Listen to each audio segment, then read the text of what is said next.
Good evening, everyone. We'll go ahead and get started.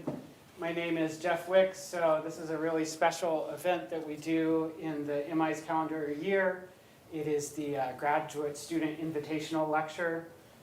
The series was started in 2004, and the idea is it kind of both gives all of you graduate students some agency in the public intellectual life of the Institute, and also some practice in what goes into kind of setting up these events.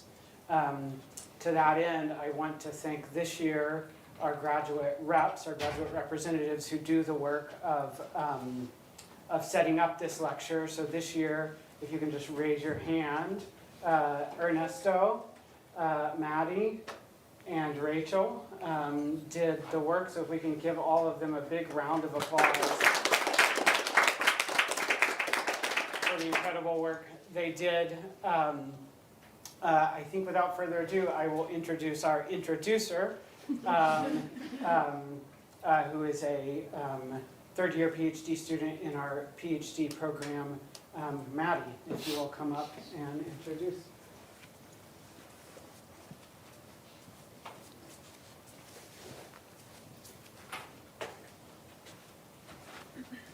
Thank you, Dr. Wicks. On behalf of the entire graduate student community here, I am honored to welcome Dr. Kirsten Shute to the Medieval Institute. Dr. Shute is currently a faculty fellow with the Foundation Year Great Books program at King's College, Halifax. She holds a bachelor's in humanities from Carleton University in Ottawa and an MA and PhD from the University of Toronto's Centre for Medieval Studies.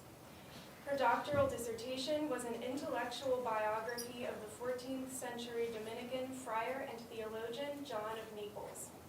She has published several articles on aspects of John's thought, and her first monograph, entitled John of Naples and Dominican Intellectual Life, ca. 1300 to 1350, is forthcoming with Pimm's Press. Dr. Shute has held postdoctoral research fellowships in history departments at the Universities of Cologne and Bristol, and at the Pontifical Institute for Medieval Studies in Toronto. She recently received a grant from the Social Sciences and Humanities Research Council of Canada to support her second book project about the phenomenon of lay Christians seeking to die and or be buried wearing monastic clothing. Her lecture this evening will concern this research as well and is entitled An Enduring Habit, Lay Death and Burial in Religious Clothing. Please welcome Dr. Shute.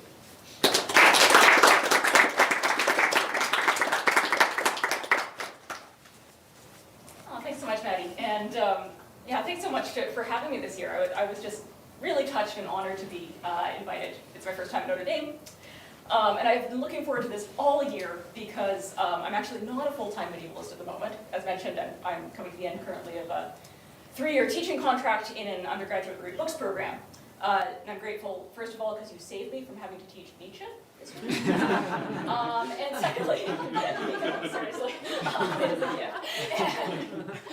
secondly, because it's such a delight to be surrounded by medievalists and graduate students for a couple of days. So thank you. Yeah, so what I'd like to do for today is introduce you to my current book project, which is a history of the custom of lay death and burial in religious habits. In brief, I am studying a set of closely connected Christian burial customs that originated really all the way back in the early Middle Ages and still exist up to this day.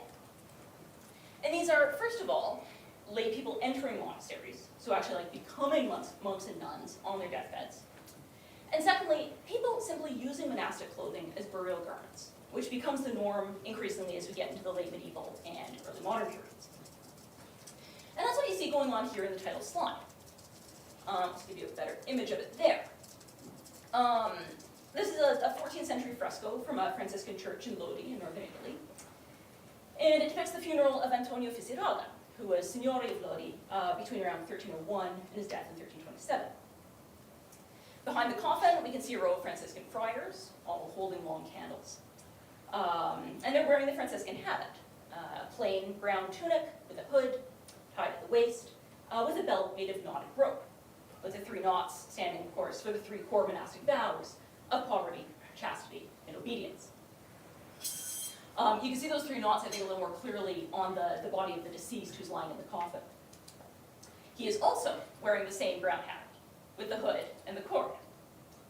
But whereas the friars are all bareheaded, you can see they're tonsured, he is also wearing a hat and gloves, which are symbols of secular power. So what we see here, what this late medieval nobleman who commissioned this fresco wanted us to see here, is the funeral of a layman dressed in a Franciscan habit. Now, it is worth noting at the outset that while I'm focusing on Christianity, similar customs can actually be found in other religious traditions that have a monastic dimension. For example, in India, there are records going back to what would be the equivalent of the early Middle Ages in Europe, from both Buddhist and Brahminical, so like pre-Hindu traditions, of ordinary people from a range of social statuses becoming monks or nuns shortly before their deaths.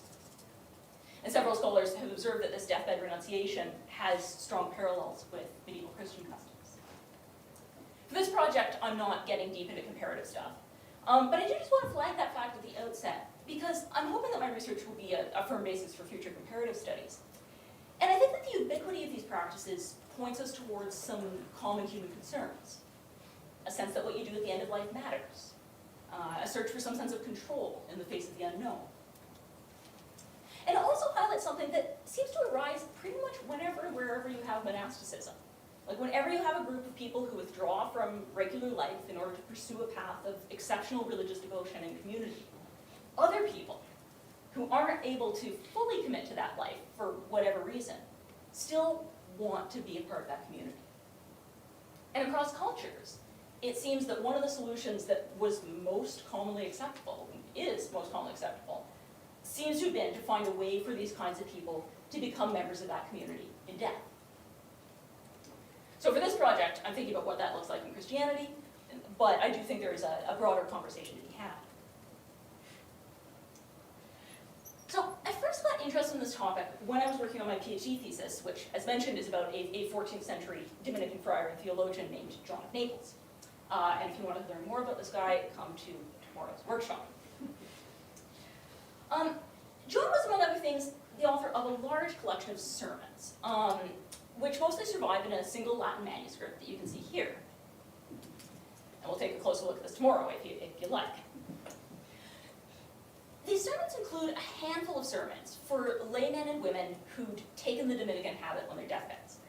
And you can see that habit modeled here by Thomas Aquinas, with the white scapular over a white tunic topped with a black cloak. When I initially encountered these sermons, I was struck, first of all, by John's tone, which was remarkably defensive. He spends most of these sermons responding to an imagined question. What good will it do for someone to take the order's habit only in death? So right off the bat, this told me, okay, this is something that happened, but also that was controversial. John argued that taking the Dominican habit in death, even if you hadn't been a member of that order in life, had several benefits. For one thing, it would ensure that you'd be included in the prayers, masses, and other suffrages that Dominicans perform for their own members. You would also automatically benefit from the merits accrued by their good works. And finally, and most dramatically, he claims that the habit scares off demons. Like the battle flag of a great lord strikes fear into the hearts of its enemies. And it enlists the help of the order's saints, who are powerful warriors in the fight against demonic temptation that is particularly fierce around the time of death. He's probably imagining that scene somewhat like the one depicted here, where an angel comes to fight off a demon that's trying to steal his soul, depicted, as is often the case in medieval art, as a small naked person who's just emerged from the mouth of the dying man. So in poking around, trying to contextualize these sermons, and by poking around I mean like literally Googling, I found two really interesting things. The first among these was a Latin will from later 14th century Naples, in which a noblewoman named Parona Gatula left instructions from her sickbed that on the day of her death, she wanted to be clothed in a brand new Dominican habit that was worth a certain amount of money. And then after her death, she wanted this habit to be taken off her corpse, given to a friar named Onofrius, who was her confessor, and she in turn was to be buried in the old habit that he had previously been wearing. And I was like, whoa, there is a lot to unpack there. So clearly this is something where people got creative. And then the second thing I found right off the bat was a book about death and dying in 18th and 19th century New Mexico, based on a study of several hundred last wills and testaments. The author gave matter-of-fact statistics about how the majority of people who wrote these testaments, be they Spanish settlers, indigenous Pueblo people, people of mixed ancestry, the majority of these testators wanted to be buried wearing a Franciscan habit. And it also included a couple of archival references for receipts, like the one I have on the screen here, for habits that were being made and sold by Franciscan friars for burial purposes. So clearly, this told me this is something that got big, that got global, and that lasted a really long time. And as I did more research, I realized that this practice had a much older history too. Christian monasticism, of course, goes all the way back to the 4th and 5th centuries, and distinctive clothing was an important part of monastic identity formation, even in the earliest Egyptian monasteries. On the slide, you can see an early image of Egyptian monastic clothing. Already in this formative period, we can find records of people seeking to be buried in the clothing of monks and nuns, like the 5th century holy widow Melania the Younger, who'd given up great riches and founded several monasteries, and was reportedly buried with the clothing of several saintly men and women whose virtues she had acquired in life. The tunic of one saint, the veil of another, from still others a sleeveless garment, a belt, and a hood. So basically she's constructing a typical monastic garment of the day piecemeal from different people's clothing. And the next passage of the Vita describes how she ascended directly to heaven, untroubled by the hostile powers, having put on her virtues as a garment. So it's a similar logic to what John of Naples was talking about almost 1,000 years later. So, as you might imagine, what started as a footnote in the thesis very quickly snowballed and took on a life of its own. I started by publishing an article that was an edition and study of the fascinating Neapolitan Testament I just mentioned, in which the noblewoman wanted to trade clothing with her confessor. And I followed that up with a couple of other book chapters and articles, including a study of lay death and burial in specifically Dominican habits, up to the end of the Middle Ages, and a closer look at this phenomenon of women being buried in the clothing of male monks and friars, which flourished especially in the late medieval and early modern periods, roughly 1350 to 1650. But even with those articles, I feel like I'm just scratching the surface. So I'm now working on a book, which will be the first book-length study of this phenomenon. And my working outline looks something like this. The first half will be a chronological survey, which I currently see as being divided into 3 main parts. So first, we have this era of professio succurrenda, which is the medieval term for entering a monastery on one's deathbed, meaning profession for the sake of succor or for the sake of assistance, with the assistance in question being partly spiritual and partly material in the form of end-of-life care in a comfortable setting. And the period when this flourishes lasts approximately from the 9th century to the 12th, or maybe the mid-13th. And in this period, it's mostly knights and nobles taking part. So it's mostly an elite phenomenon. And I should mention that for this part of the book, I was incredibly fortunate a couple of years ago to inherit a collection of notes from the late monastic historian Joseph Lynch, if anyone knows his work. So people have been telling me for years, like, Lynch was working on a book about this shortly before he died, and I got my hands on his notes. For this section, he was working mostly with published cartularies from the 12th century region around Paris. So that's kind of forming the nucleus of what I'm building at that chapter. Okay, so that's the era of professio succurrenda. Then I see this transitional period that lasts from roughly the 13th through the 16th centuries, in which it becomes increasingly common for lay people from a broader range of social classes to simply be clothed with the habit at the moment of death or even afterwards, without making a religious profession. As we get into the 13th and 14th centuries, testaments start to become available in larger and larger numbers, and these start to become my main sources, alongside other source types like chronicles and visual art. And then finally there's a third period, running from the 16th century into the modern era, in which habits become one of the standard items of Catholic burial clothing on a truly global scale. What do I mean by standard? Let me give you a couple of examples. A study of over 2,000 testaments from the city of Zamora in Castile found that during the 16th century, about 6% of testators wanted to be buried in religious habits. During the 17th century, it increases to over a third. And by the 18th century, 70% of men and 80% of women wanted to be buried wearing habits. And on the other side of the Atlantic, a study of just over 1,000 testaments from Montevideo, the capital of Uruguay, in the decades on either side of 1800, found that over 70% of testators requested burial in a religious habit. In most cases, a Franciscan habit, just like in Spain. Now, not everyone made a testament, so these stats obviously don't represent the whole population, but testament making does go fairly far down the social strata in this period, and clearly, it was a big deal, whatever percentage of the population this is representing. And I could cite literally dozens of other studies that produce similar results. This is happening pretty much anywhere that the Franciscans go. A 19th century friar in the Philippines commented that, quote, Franciscans were said to have hardly worn the woolen habits that they were given by the king because they were much in demand as grave costumes. And a mid-19th century American Protestant visitor to what's now Colombia recorded a local saying that a Franciscan church had been built of old clothes, referring to all the habits that they'd been selling for burial purposes. Interestingly, and you might tuck away this line for later, he says that an old robe is preferred to a new one, and some say the older the better. So a friar cannot afford to keep his clothes until they get back.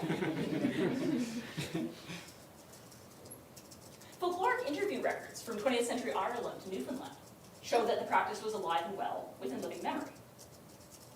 It's declined in the last 50 years or so, but if you poke around on the websites of funeral wholesalers, as I have done, you can sometimes find habits being sold alongside other soft goods, such as coffin liners and body bags. I've spoken to some contemporary friars who have performed this service, typically these days for members of third orders. And if you know of anyone who has done this or plans to do this, I would love to hear about it. So the first half of the book is telling the long, twisty story of how we get from Melania the Younger to this. Chapters in the second half of the book will explore themes such as theological criticisms and defenses of the practice. As you might imagine, Protestant reformers kind of had a field day with this. 16th century satirical print that's the Pope as the demon in the lower left corner.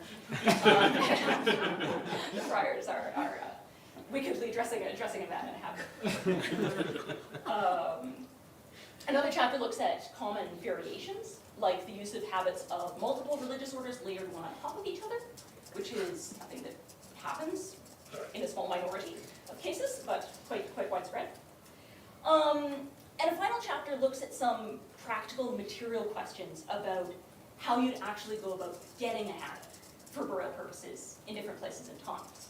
So like, who's making them? What do they look like? So today I'm just going to focus on a portion of the chronological survey, coming out of chapters 2 and 3, zooming in on that crucial period of transition during the later Middle Ages, thinking about what's going on there. I'm going to show you two documents that I think really encapsulate the shift that I'm talking about. So first, here's a classic example of profession surrender. It comes from an 11th century charter that was drawn up by the monks of the Benedictine Abbey of Noyers in northwestern France.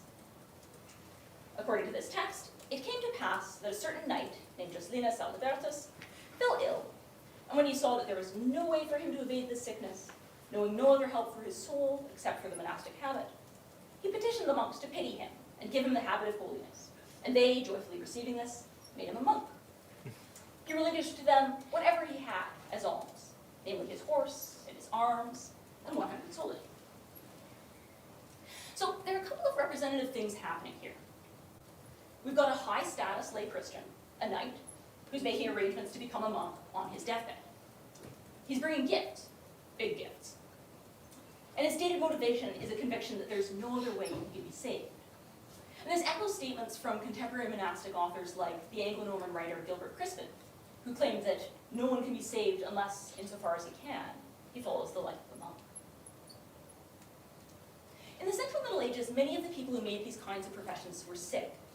Some were old, others were injured in battle or in tournaments. There was some debate about whether people who were injured in tournaments could benefit from this, but it seems they wanted to. Plans to be received as a monk were sometimes made well in advance, as part of a lifelong relationship of patronage and friendship between monasteries and local lay lords. A deathbed convert, as I mentioned, would be cared for in the monastic infirmary.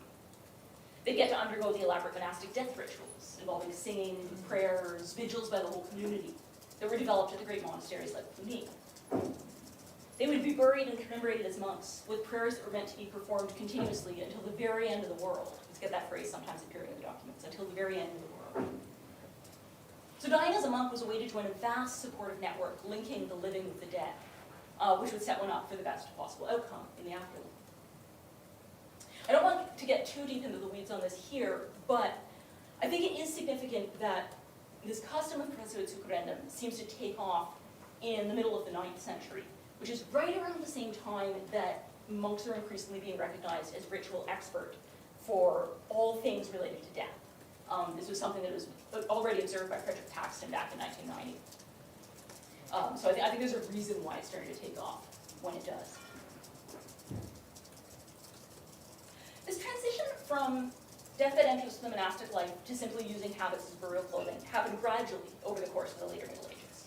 And the use of habits as burial garments did not totally replace the older customs. But by the middle of the 14th century, we're seeing practices that would have been foreign to an 11th or 12th century observer. And you can see several of these changes on display in this will, or this portion of this will, which is composed in 1351 by a southern Italian knight named Rainaldo di Frosinone. Rainaldo left instructions that if he died in Naples, he wanted to be buried in the Dominican church there, wearing a Dominican hat. And he allocated some money, 1 uncia, to purchase this hat. If he died in his hometown of Frosinone, he wanted to be buried in its main church, Santa Maria. And if he died elsewhere, he wanted to be buried in the greatest collegiate church of the region. So there's a couple of things to note here. First off, Rainaldo wants to be buried in a Dominican habit, at least if he died in Naples, which means that he's choosing a habit from one of the new mendicant orders that had emerged around the beginning of the 13th century. The mendicants really came to dominate this practice in the later Middle Ages, especially the Franciscans, for reasons I'll get into in a little bit. But for now, important fact, he wants a mendicant habit. Second, Rainaldo talks explicitly about purchasing the habit in which he wants to be buried. This is in fact one of the earliest references that I have to purchasing a habit for burial purposes that I've found. Even if they don't explicitly use this language in the 14th century, the gifts that are associated with being buried in a habit start to get a lot smaller and a lot more commercial looking than we find in earlier centuries. In 11th and 12th century sources, it's not uncommon to see knights bequeathing everything they had to the monastery and its patron saint when they made their profession as monks, like we just saw Justinus do. But as we get into the 13th and 14th centuries, we are more likely to see gifts of a few coins, often clustered around a particular price point in a particular region, as if there's a suggested donation kind of thing going on. For instance, if we look at other testaments from Naples in the middle of the 14th century, we'll find other people leaving smaller amounts for a habit, like Peron de Gattula, just a few decades later, left 2 unciae for a brand new habit. In both cases, that's a fair bit of money, but it is nowhere close to everything these people own. So on the whole, it's looking like this practice is getting increasingly commercialized, at a time when commercialization in general is on the rise in many areas of European life. Now, a third noteworthy thing about Rainaldo's testament is that it doesn't sound like he was particularly set on becoming a Dominican friar, because he also laid out contingency plans to be buried in other kinds of churches without the habit if he died outside of Naples. It looks like the habit is sort of a perk that comes with burial in that particular church, rather than something that is being taken on as part of a formal monastic profession. And this impression is reinforced by another testament from a notary's widow in Lucca, near Florence, which was composed around the same time, which gives instructions that her body is to be buried in the church of San Frediano, dressed in the clothing of the canons of that church, as is the custom. But if that's not possible, or if she died elsewhere, she wanted to be buried in the local Franciscan church, dressed in a Franciscan hat. So again, it's looking like the habit comes with the institution. And the Second Testament points to another shift that takes place in the 13th and 14th centuries. The mendicants, in keeping with their missions to provide pastoral care to the growing urban middling classes, popularized the custom of deathbed entrance to the monastic life among a wider range of social groups. So in addition to knights and nobles like Rinaldo, we start to see people like merchants, artisans, notaries, as well as their wives and widows, seeking to take Franciscan and other sorts of mendicant habits on their deathbeds. And that makes sense, because these are the very same groups that the mendicants were often targeting with their pastoral efforts. Now, in earlier centuries, it had sometimes happened that people who were buried in a monastic habit without having made a profession. But typically this came as a result of an unexpectedly rapid decline. So in 11th and 12th century sources, we'll find records of knights who got sick and urgently called for the monks to come to them, said they wanted to become monks, sometimes even received the habit right there where they were. But then they died before they could make it back to the monastery. And the monastic writers who record these sorts of events will talk about how their remains were carried back and buried at the monastery with the appropriate rituals and so forth. In some monastic rules, we can find directions on how to perform abbreviated profession rituals for the dying. And in extreme cases, the ritual could be stripped down just to clothing the petitioner with the monastic habit.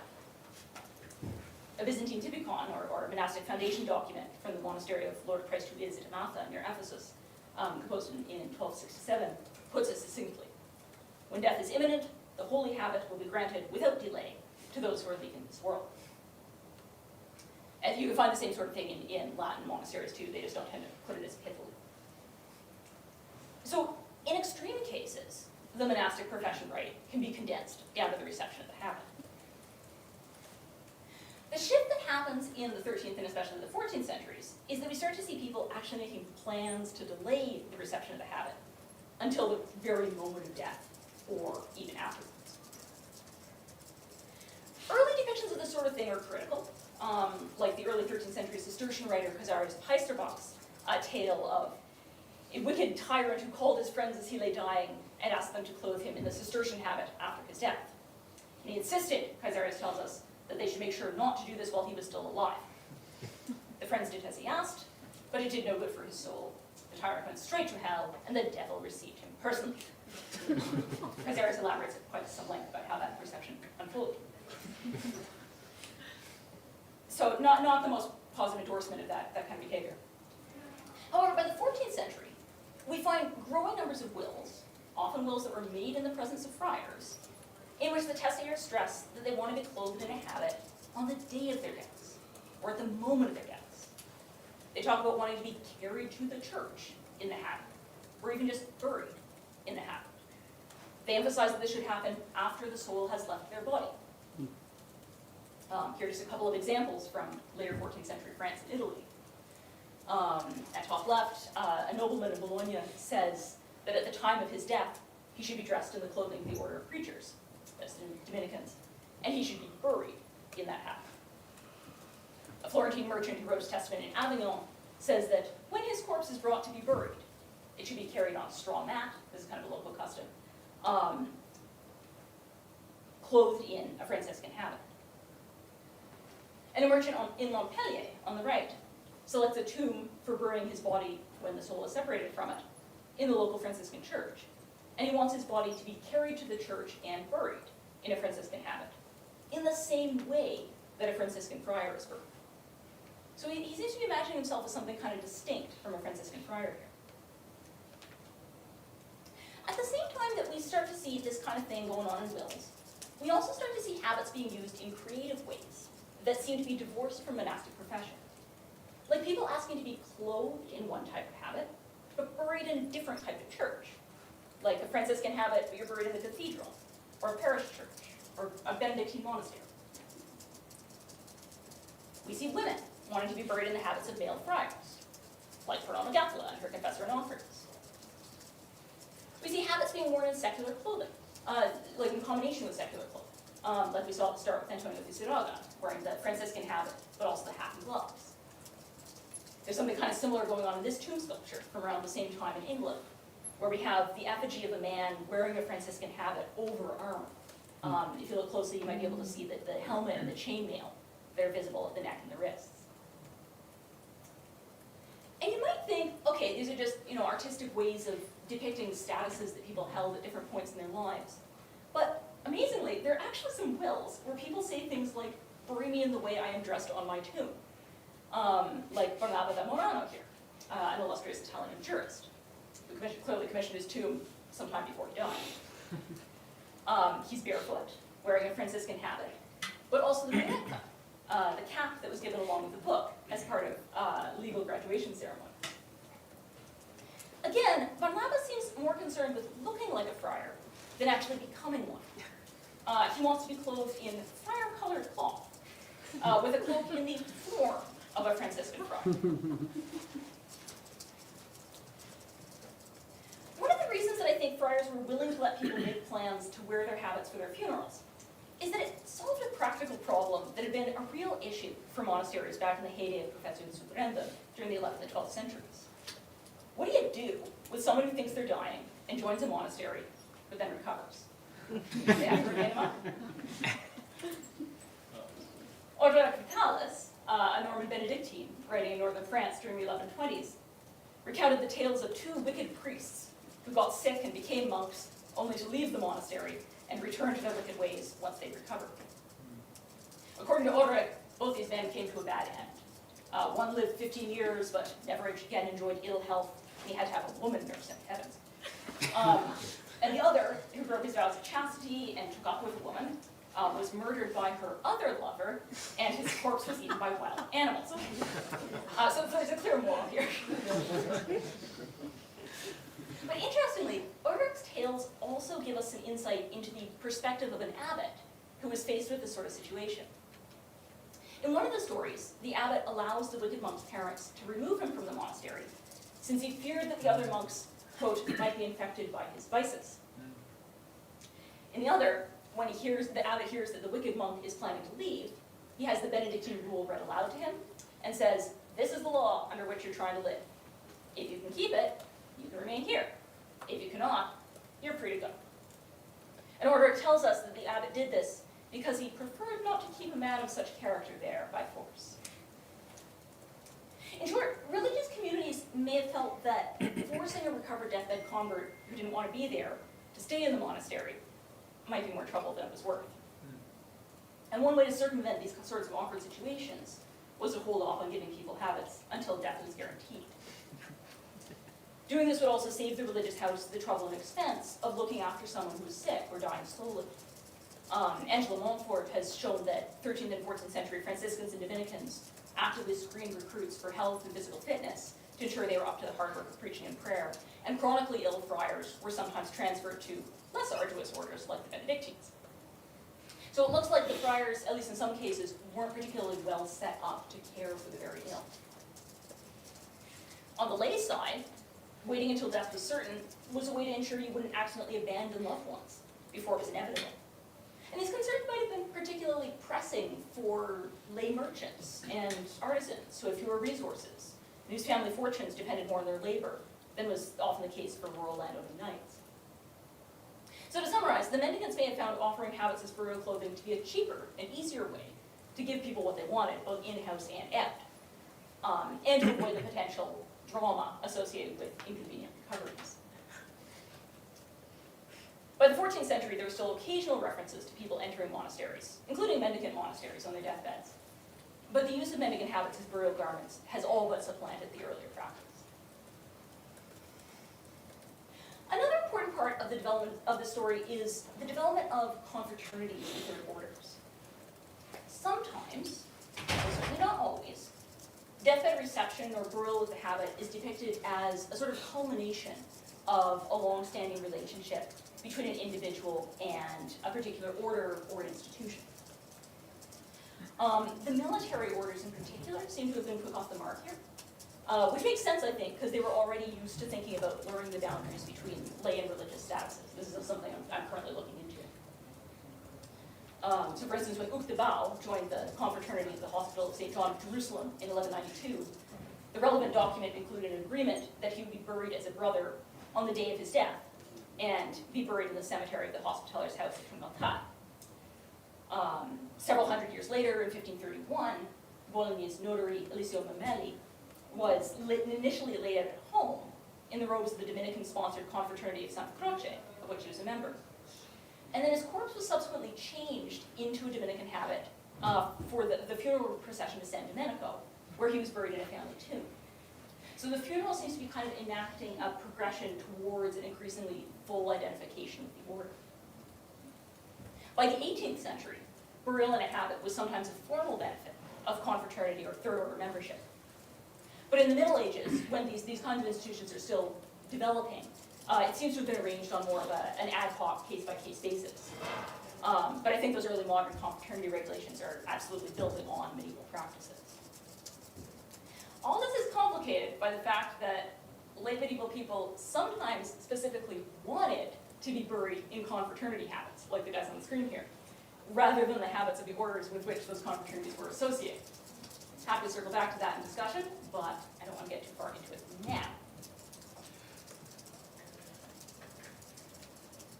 Something else that we start to see more of in the later Middle Ages is an increased focus on the material aspects of the habits in which people were seeking to be buried. We saw this just a moment ago with the Italian jurist's detailed instructions about the type of friar-colored cloth that he wanted his habit to be made from.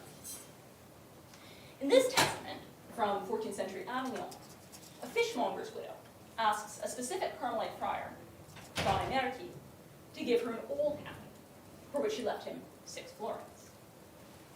Other testators will sometimes ask for the oldest habit that can be found in the whole monastery, without naming a specific friar. So we get this widespread interest in the habit's age. On this slide, I have a selection of extracts from 15th century vernacular testaments in which testators asked for a habit belonging to the poorest friar in their local Franciscan monastery. Often testators stipulated that the old habit, or the poorest friar's habit, should be replaced with a new one. These sorts of requests could have been a way for kind-hearted donors to ensure that new clothing would reach the friars who needed it most. They also created a sort of cycle of donations, whereby a habit that the friars had initially received as a gift from a pious layperson could end up later being offered to clothe another layperson once that garment was worn out. In the interim, the gift of the habit formed a bond between the donor and the friar who wore it. So it's not at all infrequent for testators to explicitly require in their wills that the friar to whom they donated a new habit in exchange for an old one would pray for their soul. This trend of emphasizing the habit's materiality, so like its age, the history of the bodies it clothed, fits, I think, with a broader late medieval trend of emphasizing the ability of matter to absorb, contain, and transmit spiritual power. The idea that clothing and textiles could act as vessels and vectors of spiritual power has very deep roots in Christianity, showing up actually even before the cult of bodily relics got off the ground. It's present already in the New Testament with the synoptic gospel story of the hemorrhaging woman who's healed by touching the hem of Christ's garment. Medieval Greek and Latin traditions would come to identify this woman with the Veronica, who wiped Christ's face with her veil during the Passion and obtained a miraculous image of his face on the cloth. In the book of Acts, the sick are healed and demons cast out by cloths that had touched the Apostle Paul's skin.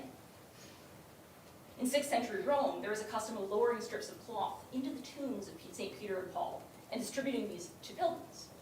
And according to Gregory of Tours, if the pilgrim's faith is strong, when the piece of cloth is raised from the tomb, it will be so soaked with divine power that it will weigh much more than it had weighed previously. Contact relics proliferated in the Central and later Middle Ages, many in the form of clothing and textiles. Garments said to have been worn by the Virgin, various items said to be Christ's burial shroud, or Sudarium, clothes that had absorbed the blood of recent martyrs like Thomas Becket, textiles that had been touched to relics, miracle-working statues, saints' tombs, and so forth. Stained altar cloths and other textiles were an important part of the late medieval vogue for relics of the Holy Blood. So testators who sought to be buried in old habits, I suspect, may have believed these garments to be similarly soaked with the holiness of the friars who had worn them.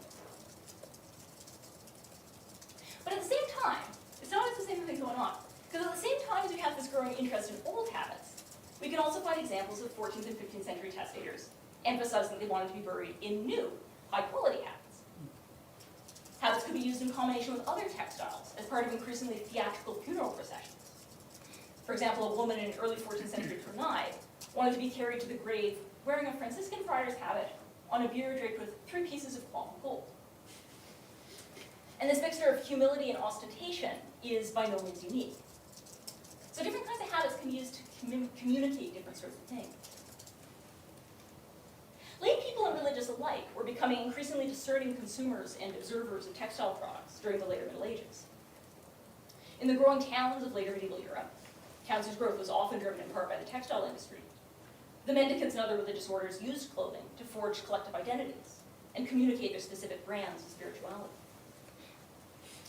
New orders often designed a new habit that would both embody their religious ideals and communicate that message to anyone who saw them. And this is especially true for the mendicants, who were competing with each other for donations in an increasingly crowded market. My favorite illustration of this visual branding is this lovely 15th century painting of an episode from the life of St. Catherine of Siena, in which she has a vision of Dominic and the founders of other religious orders, each offering her their respective habits. The habit was an especially compelling part of the Franciscan origin story. St. Francis was famously the son of a cloth merchant, who rejected his father's wealth and business and even the clothes he'd given him. Instead, he opted for a coarse tunic and not a belt made of rope. The Franciscans deliberately adopted uncomfortable and shabby clothing in what they believed to be an imitation of Christ and the apostles. In so doing, they developed a garment that was widely perceived to be both a symbol and a literal embodiment of the ideals of poverty, simplicity, and humility.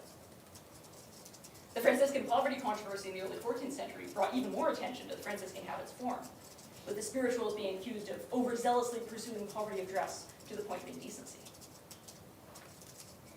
In a study of wills from the later medieval region of Toulouse, Marie-Claude Mardet found that it was the richest citizens, the people with the greatest need to repent and demonstrate their humility, who asked to be buried in Franciscan habits. In an age increasingly associated with self-fashioning and the potentials for sin associated with the burgeoning fashion industry, think about like the proliferation of sumptuary laws, the choice to be buried in a Franciscan habit was a striking statement of poverty and humility, communicated to living observers, as well as to God, demons, and saints. But other orders' habits had their attractions too. Dominicans from the mid-13th century onwards claimed that their habit, or more specifically the scapular, was a gift from the Virgin Mary, who had appeared in a vision to Reginald of Orleans. The English Carmelite friar John Hornby claimed in 1374 that Dominican habits often had paintings of the Virgin's gift of the scapula, and surviving examples, like a portion of an altarpiece from the workshop of Fra Angelico, now in the National Gallery in London, lend credence to this claim. In the late 14th and early 15th century, perhaps inspired by the Dominican story about the origins of their habit, the Carmelites developed a legend about a possibly apocryphal mid-13th century prior general, Simon Stock, who is said to have experienced a vision of the Virgin Mary holding out the order's scapular, saying, "May this be to you and to all the Carmelites a pledge that whoever dies wearing it will be saved." The story had strong echoes of claims that had already been circulating about Franciscan habits for some time. In 1354, the Franciscan preacher Arnaldo Montané publicly claimed that no one who wears the Franciscan habit will be damned, and that every year Francis will go down to purgatory and release members of the Franciscan order. He had to flee Dominican inquisitors, Dominican, notice, including the famous Nicholas Eymer, thanks to whom we know about his claims. But he seems not to have been an isolated case. Right around the same time, we start to find depictions of St. Francis using the knotted cord from his habit as a sort of a rescue rope to pull his followers up to heaven. The earliest ones that I'm aware of, and if anyone knows of earlier examples, I'd love to hear about it.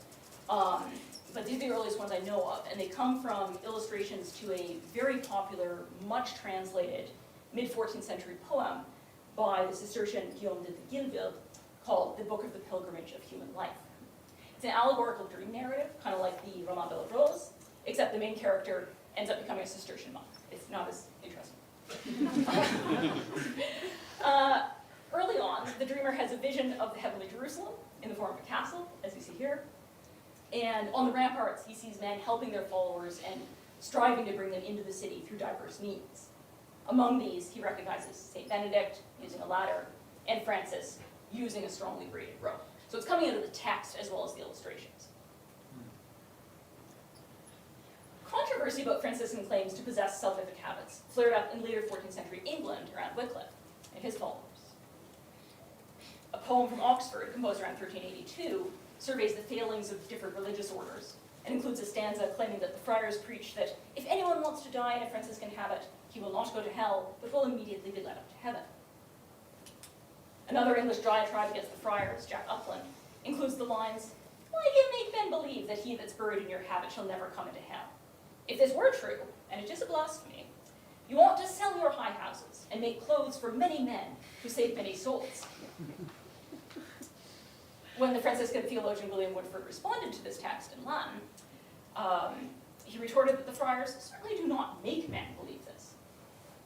However, he went on to say that he had heard it said that Christ had conceded to St. Francis that anyone dying in his order's habit because of the devotion that he had to that order in life would not go to hell. And he concluded with the line that God can concede greater things than that no one who dies honestly in a habit will ever enter hell. You get the sense that he wasn't trying to stop anyone from dying in a habit, just wanted to make sure they had the right attitude. Beyond England, the controversy continued. In 1434, the Council of Basel issued a ruling against some Franciscans who had preached that every Christian who made a Franciscan profession and wore the Franciscan habit in his last hours of life would not stay in the fires of purgatory for more than a year, because Francis would come down annually and free them. The same sort of thing. Efforts to suppress this notion were clearly unsuccessful.